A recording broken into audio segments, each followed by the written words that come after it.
بسم اللہ الرحمن الرحیم، اللہم صلی علی محمد وعلی آلہ وصحبہ وسلم۔ ابصار صاحب، سچ پوچھی میرے سے تو میں تو جب یہ الیکشن ابھی نہیں بھی ہوا تھا اور رزلٹ نہیں آیا تھا تو میں نے یہ بات کی تھی کہ ہمیں کوئی توقع نہیں ہے اس طرح کہ خان صاحب کو کوئی بھی صدر اگر آتا ہے وہ کوئی حکم دے گا کہ ریلیز کریں گا۔ آپ دنیا میں اپنی جنگ خود لڑتے ہیں، آپ اپنی جدوجہد سے آگے جاتے ہیں، لیکن یہ ہے کہ ٹرمپ کے آنے سے جو بائیڈن ایڈمنسٹریشن کی پالیسیز میں ایک چینج ہم توقع کرتے ہیں، اور یہی بات جناب عمران خان صاحب نے جیل میں بھی کی کہ انہوں نے جب ان کو بتایا گیا کہ ٹرمپ صاحب جیت گئے ہیں تو خان صاحب نے ایک بار بھی یہ بات نہیں کی، نہ میڈیا کے سامنے نہ ہم جب وہاں موجود تھے ہمارے سامنے، کہ ٹرمپ کے آنے سے ان کو یا باقی اسیران کو کوئی رہائی ملے گی۔ ہاں، انہوں نے یہ بات البتہ کی کہ جو بائیڈن صاحب کے نیچے جو ایڈمنسٹریشن تھی اس کی جو نیگیٹیوٹی تھی تحریک انصاف یا خان صاحب کے حوالے سے یا ایون پاکستان کے حوالے سے، تو وہ اب تھوڑا نیوٹرل ہوگا اور ایک پازیٹیوٹی دیکھنے میں آئے گی دونوں ملکوں کے تعلقات میں۔ تو میں اس کو اگر سمرائز کروں تو اچھا، یہ ہے کہ ہم یہ توقع نہیں کرتے کہ ٹرمپ صاحب عمران خان صاحب کو نکالیں گے، یہ توقع البتہ کرتے ہیں کہ جو بائیڈن ایڈمنسٹریشن جن کے نیچے رجیم چینج ہوئی تھی ان کی جو ایک نیگیٹیوٹی تھی، جو ایک ٹھیک ہے۔ منفی خان صاحب نے بھی انداز آج میں، جو ٹویٹ وہ کی ہے نیوٹرل ہو جائے گا۔ اس میں انہوں نے کہا ہے کہ ٹرمپ کو انہوں نے مبارکباد دی ہے اور کہا ہے کہ وہ کم از کم ہوں گے، اور بائیڈن نے حسین حقانی کی میرے خلاف لابی پہ یقین کیا، یہ بھی انہوں نے الزام لگایا۔ میں آپ سے اس پہ تبصرہ لوں گا، پہلے آپ ذرا اگر احسن اقبال صاحب جو وفاقی وزیر بھی ہیں انہوں نے کیا فرمایا آپ وہ ذرا سن لیں اور پھر اس پہ میں آپ کے کمنٹس آؤں گا۔ یہ کل ہی بھی کھل گئی ہے کہ جو کہتے تھے کہ ہم کوئی غلام ہیں، اب وہ صدر ٹرمپ صاحب سے امیدیں اور آسیں لگا کر بیٹھے ہیں کہ وہ کپتان کو آزاد کرائیں اور اس کے بعد کپتان آزاد ہو کے پھر پاکستان کو امریکی غلامی سے نجات دلوائیں۔ آپ نے سنا کہ احسن اقبال صاحب فرما رہے ہیں کہ پہلے ٹرمپ خان کو آزاد کروائے گا اور پھر خان پاکستان کو امریکہ سے آزادی دلوائے گا۔ یہ ایک مذاق اڑایا جا رہا ہے آپ کا اس پہ کیا تبصرہ ہے؟ وقت ثابت کر دیتا ہے ہر چیز کو۔ جو خان صاحب نے بات کی ہے ہم تو اسی بات پہ کھڑے ہیں۔ یہ جو آپ نے بتایا کہ خان صاحب نے کہا ہے کہ کم از کم موجودہ اسٹیٹ ڈپارٹمنٹ ٹرمپ کی صدارت میں جو ہے وہ نیوٹرل کردار ادا کرے گا، تو یہ بات انہوں نے میرے سامنے کی جیل نہیں، میں احسن خان اقبال نے صاحب جو یہ کہا بات کی۔ ہے، احسن اقبال نے جو کہا ہے انہوں نے وہ آپ پہ تنقید کر رہے ہیں، پی ٹی آئی پہ تنقید کر رہے ہیں کہ پی ٹی آئی عوام کو بیوقوف بنا رہی ہے، پہلے امریکہ سے آزادی دلوانے کا کہہ رہے تھے، اب امریکہ ہی کی مدد چاہتے ہیں اپنی آزادی کے لیے۔ تو یہ کیا متضاد باتیں وہ یہ کہہ رہے ہیں؟ احسن اقبال صاحب کا قصور نہیں ہے، کیونکہ انہوں نے ہمیشہ اپنے لیڈر میاں نواز شریف صاحب کو دیکھا کہ وہ باہر سے بروکریج اور ڈیلز کے ذریعے سیاست انہوں نے ہمیشہ کی ہے۔ چاہے وہ مشرف صاحب کے زمانے میں اپنے کیسز ختم کروا کے یا ایک معافی تلافی کرا کے رفیق حریری صاحب کے ذریعے اس زمانے میں پھر سعودی عربیہ جانا، سرور پیلس میں رہنا، پھر وہاں سے آگے ایک اور ڈیل کر کے یو کے چلے جانا، یا پھر ایک ڈیل کر کے اس وقت کے ڈکٹیٹر کے ساتھ واپس آ جانا، یا پھر ایک ڈیل کر کے پاکستان میں جس وقت باجوہ صاحب کا ایک رول ہے، سب کو پتا ہے کہ خان صاحب کی نالج میں لائے بغیر ایک معاہدہ ہوا، ایک گیم کھیلی گئی اور بغیر کسی بیماری کے، یعنی وہ چیز نہیں تھی جو ہمیں بتائی گئی، اور نکل گئے پاکستان سے باہر، اور پھر جیسے ہی گئے تو سارا انہوں نے دیکھا کہ ان کے لیڈر کیا کرتے ہیں، تو ان کا خیال ہے کہ شاید عمران خان بھی میاں صاحب کی طرح کرتے ہیں، حالانکہ عمران خان صاحب نے کلیئر کیا ہے کہ میں اوروں کی طرح نہیں ہوں، میرا جینا مرنا پاکستان میں ہے۔ لیکن اگر ٹرمپ کے آنے کے بعد رہائی ہوئی خان صاحب کی تو یہ الزام نہیں لگے گا آپ پہ بھی کہ ڈیل ہے یا مفاہمت ہے یا مداخلت ہوئی ہے، امریکی مداخلت ہوئی ہے پاکستان کے معاملات میں؟ یہ الزامات لگیں گے تو کیسے جواب دیں گے آپ؟ اب سر صاحب، مداخلت جو تھی وہ تو وہی تھی جو ڈونلڈ لو نے اسٹیٹ ڈپارٹمنٹ کا میسج بھیجا تھا۔ جو بائیڈن صاحب اس وقت صدر تھے اور بڑا کلیئر تھا، یہ بے عزتی عمران خان یا تحریک انصاف کی نہیں تھی۔ اگر کوئی ضمیر کے آئینے میں دیکھے تو یہ بے عزتی ہر پاکستانی کی تھی، یہ بے عزتی، یہ بے تکریمی شہباز شریف اور نواز شریف صاحب کی بھی تھی، یہ بے تکریمی ہر پاکستانی کی تھی کہ باہر کے بیٹھا کوئی طاقت یہ کہے کہ اس فلانے شخص کو عدم اعتماد میں اتارو، اگر اتارو گے تو آپ کو معاف کر دیں گے، اگر عدم اعتماد کامیاب نہیں ہوگی تو سخت نتائج کا سامنا پاکستان کو کرنا پڑے گا. یہ دھمکی عمران خان کو نہیں تھی، یہ دھمکی وزیر اعظم پاکستان عمران خان کو تھی. تو ہمارا قومی غیرت اور حمیت جو ہے وہ تو اس بات کا متقاضی تھا کہ کم از کم اس نقطے پہ سب عمران خان کے ساتھ کھڑے ہوتے کہ آپس کی لڑائی تو ہم لڑیں گے، لیکن اگر بات ملک پہ آئے گی، اگر بات ملک کے وزیر اعظم پہ آئے گی، ہم سب ساتھ ہوں گے. اس میں تاریخ ضرور سوال کرے گی، میاں صاحب سے بھی کرے گی، زرداری صاحب سے بھی کرے گی، اور باجوہ صاحب سے بھی کرے اب گی، اگر جو بطور آرمی چیف ان کی رسپانسبلٹی تھی کہ اپنے وزیر اعظم کو ان چیزوں سے وہ بچاتے. تو اب اگر ٹرمپ نے مداخلت کی کوشش کی تو کیا پی ٹی آئی یہ سٹینڈ لے گی کہ ٹرمپ کا پاکستان میں مداخلت کا کوئی جواز نہیں ہے، ہمارا اندرونی معاملہ ہے، ہم خود اس کو حل کریں گے، یہاں پہ عدالتوں کے ذریعے انصاف لیں گے؟ دیکھیں، پاکستان کے اندرونی معاملات ہیں، خان صاحب نے خود یہ بات کی ہے، اور ہماری جماعت کی لیڈرشپ نے بھی یہ کہا ہے کہ عمران خان صاحب ہماری پولیٹیکل مومنٹ سے اور عدالتوں کے ذریعے باہر آئیں گے. کوئی بھی اگر مذاکرات ہوتے ہیں، کوئی چیزیں ہوتی ہیں، تو ہمارے اور حکومت کے بیچ میں یا ایون اسٹیبلشمنٹ، ہم سب پاکستانی ہیں، اپنے مسائل آپس میں بیٹھ کے حل کر سکتے ہیں. لیکن اس بات سے کوئی انکار نہیں ہے، دو باتیں یہاں پہ آتی ہیں کہ ایڈمنسٹریشن چینج ہونے سے اس کے اثرات خطے میں پڑتے ہیں، چاہے وہ سینٹرل ایشیا ہو، چاہے وہ ساؤتھ ایسٹ ایشیا ہو، چاہے وہ ساؤتھ ایشیا ہو یا مڈل ایسٹ ہو. تو وہ ایک چیز ہوتی ہے، ایڈمنسٹریشن چینج ہونے سے پالیسی شفٹ آتا ہے.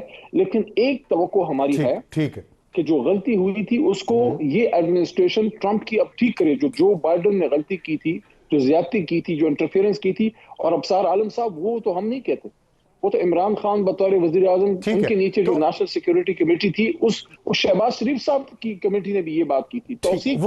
وہ تو یہ بڑی ڈونلڈ لو امپورٹنٹ کی بات آپ ہے. پالیسی کی بات کر رہے ہیں نا، وہ تو فیئر انف، وہ تو آپ فیئر بات کر رہے ہیں. میرا سوال ڈائریکٹ ہے کہ کیا خان کی رہائی کے لیے ٹرمپ کو مداخلت کرنی چاہیے؟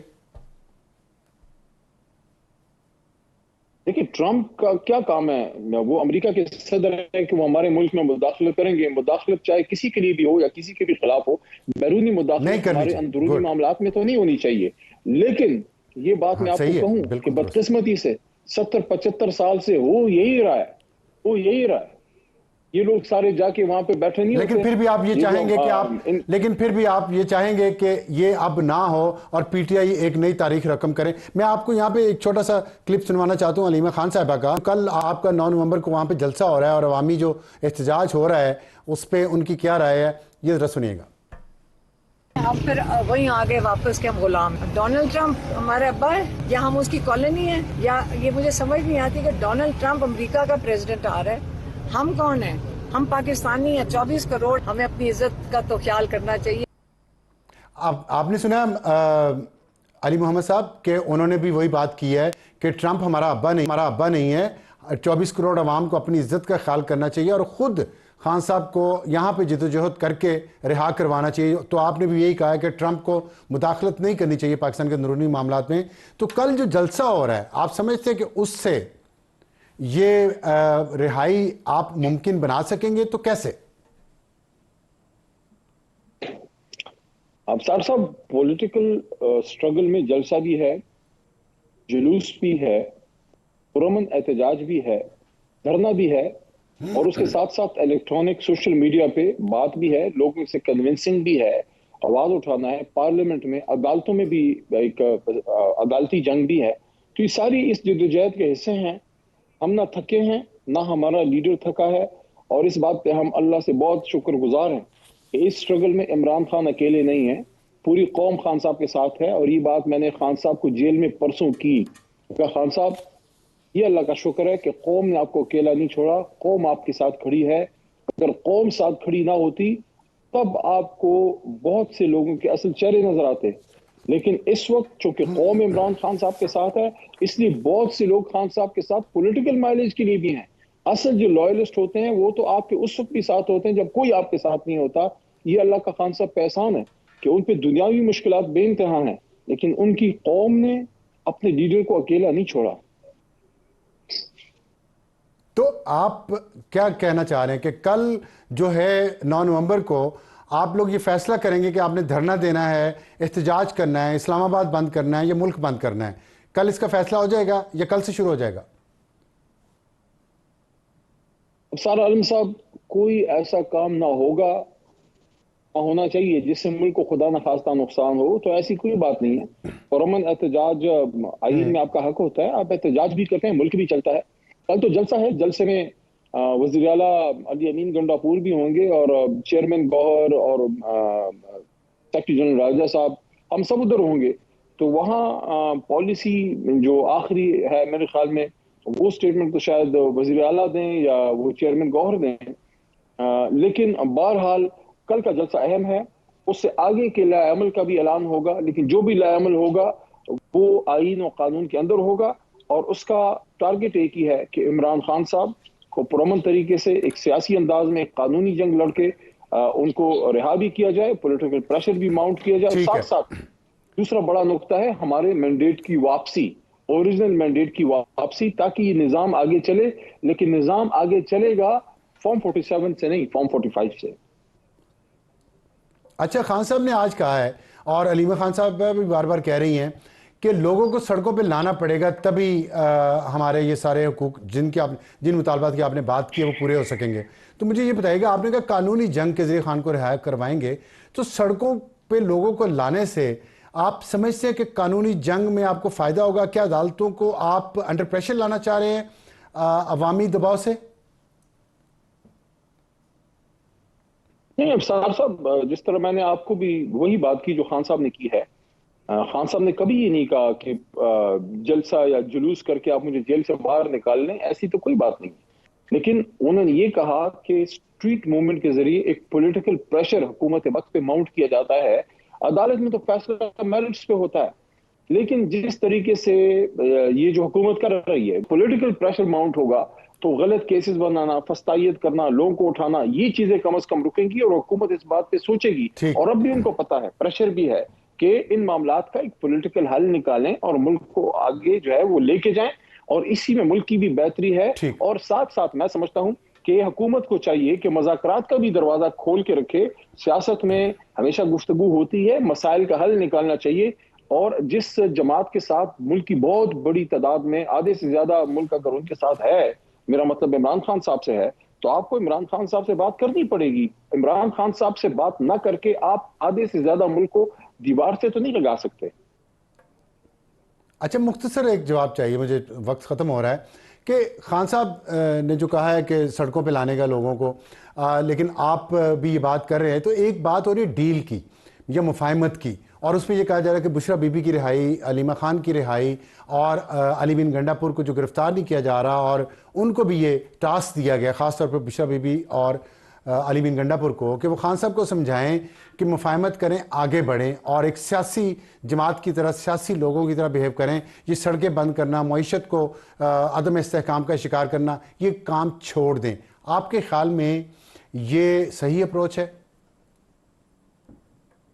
مجھے نہیں پتا کہ انہوں نے یہ بات خان صاحب سے کی ہے یا نہیں, لیکن یہ کہنا کہ وہ ڈیل کے تحت باہر ہیں, ان کو گرفتار نہیں کیا جا رہا, یہ میرے خیال میں زیادتی ہے ان کی سٹرگل کے ساتھ. اس طرح تو میں بھی 7 بار جب گرفتار ہوا تھا, کافی دن میں بھی جیل میں رہا. پشاور ہائی کورٹ کا میں شکر گزار ہوں کہ انہوں نے ہر رہائی جو ہے وہ یقینی بنائی. تو کیا پھر میری بھی ڈیل تھی؟ کیا اسد قیصر صاحب کی بھی ڈیل تھی؟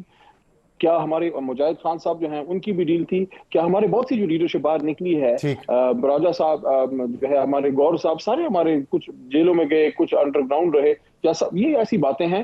ہاں, ایک بات بڑی اہم ہے جو میں نے پرسوں خان صاحب سے میں نے بھی کی, اور میں نے ان کو کہا کہ احتجاج بھی ہوگا, عدالتی جنگ بھی ہوگی, لیکن مذاکرات کا دروازہ بند نہیں ہونا چاہیے. ہاں, مذاکرات جو ہیں وہ میننگ فل ہوں, جس پہ خان صاحب نے کہا کہ یار مجھے لگتا نہیں اس کا کوئی ریزلٹ نکلے گا, کیونکہ مذاکرات میں ابھی تک حکومت نے کوئی سنجیدگی نہیں دکھائی.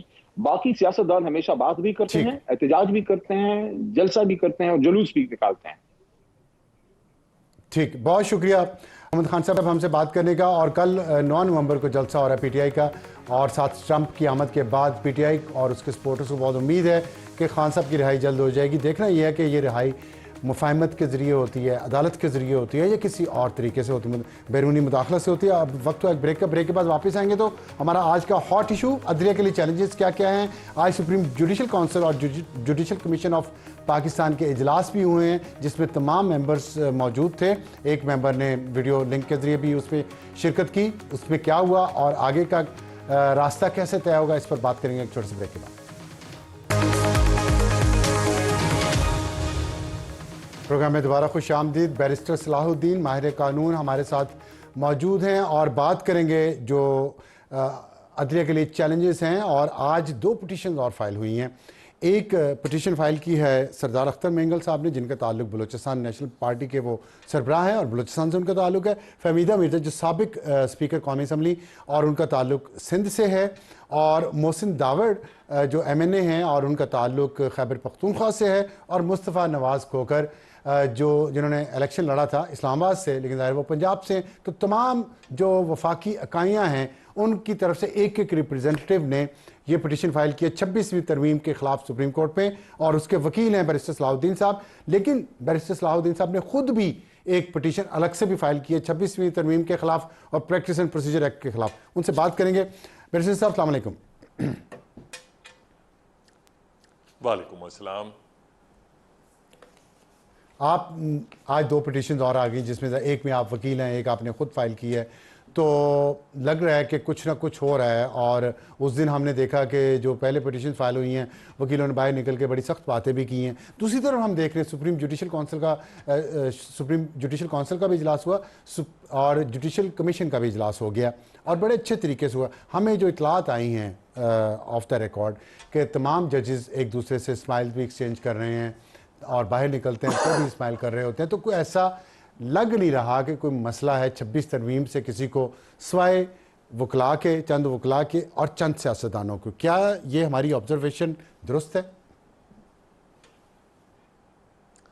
دیکھیں, میں تو اس چیز کے حق میں ہوں کہ ججز کے جتنے بھی آئیڈیالوجیکل اگر ڈفرینسز ہوں بھی یا کسی قانونی معاملے میں آپس میں اختلاف ہوں بھی, مگر جو ان کا پرسنل بیہیویئر ہے وہ کرٹیس ہونا چاہیے. آپ پروفیشنل کولیگز ہیں, اور جو ماضی میں ہم نے دیکھا کہ ججز کی طرف سے ایک دوسرے کے خلاف بڑی تلخ باتیں ہوئیں, میں نہیں سمجھتا کہ یہ سپریم کورٹ کے لیے اچھی چیز ہے یا کسی بھی عدالت کے لیے. پروفیشنل کرٹسی ایک طرف, مگر جب کوئی مقدمہ آپ کے پاس آتا ہے تو پھر آپ کو اپنے ضمیر کے مطابق جو آپ کی آئینی رائے ہوتی ہے وہ بالکل انڈیپینڈنٹلی دینی چاہیے بھی ہے, دینی پڑتی بھی ہے. تو میں نہیں سمجھتا ان چیزوں سے یہ دونوں چیزیں کنیکٹڈ ہیں.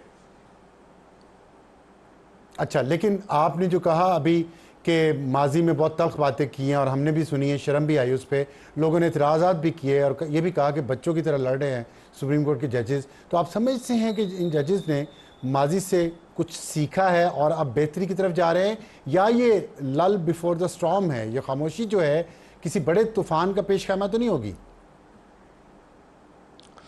دیکھیں, میری ایکسپیکٹیشن تو یہ ہے, اور نیچرلی ججز بھی اپنی ایکسپیرینسز سے سیکھتے ہیں. میں سمجھتا ہوں ججز کی آپس میں سنائپنگ کی وجہ سے سپریم کورٹ کی ساخت جو ہے وہ متاثر ہوئی ہے, اور اگر انہوں نے یہ فیصلہ کیا ہے کہ اس کو ریکٹیفائی کریں تو بڑی اچھی بات ہے. مگر جہاں تک جو بھی اب جو آئینی درخواستیں ہیں ان پہ کیا رخ لینا ہے, میری ایکسپیکٹیشن یہ ہے کہ سپریم کورٹ جو ہے وہ اپنی کانسٹیٹیوشنل رسپانسبلٹی کو مد نظر رکھ کے آئین اور قانون کے مطابق ہی فیصلہ کرے گی. اچھا, یہ بتائیے گا کہ آپ نے درخواست دی ہے, 2 درخواستیں آج ہوئی ہیں, پہلے بھی آ چکی ہیں, اور ہم 26ویں ترمیم کے خلاف جسٹس یحییٰ آفریدی صاحب نے حلف اٹھایا ہے اس آئین پہ جس کا حصہ ہے 26ویں ترمیم. اس صورت میں آپ مجھے بتائیں کہ کیا وہ ابھی بھی یہ پٹیشن سننے کے لیے لگا سکتے ہیں, یا 26 ترمیم کو سٹرائک ڈاؤن کیا جا سکتا ہے؟ اگر کر دیا گیا تو اس صورتحال میں جسٹس یحییٰ آفریدی کا جو چیف جسٹس بنے ہیں اور ان کا جو حلف ہے اس کی حیثیت کیا ہوگی؟